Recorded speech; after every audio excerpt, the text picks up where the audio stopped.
Io sono disoccupato per colpa del Covid. A 22 anni non so proprio dove sbattere la testa, sinceramente. Si torna un mese fa perché andiamo tanto in giro e portiamo in giro il virus. Speravo tanto che si continuasse in zona gialla.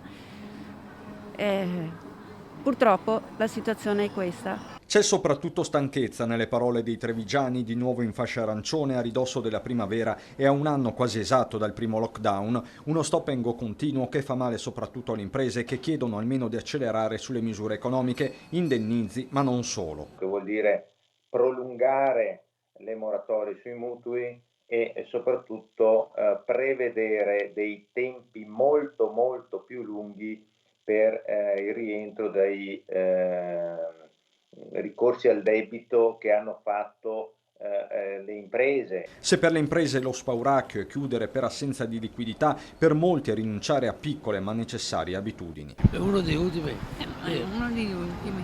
Signora. Ne toccherà rinunciare a tutto, staremo a casa.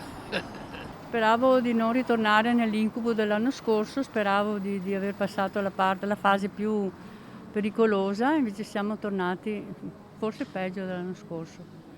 Speriamo che passi presto anche questo. Il vaccino, speriamo nel vaccino. La salvezza è il vaccino. Vaccino.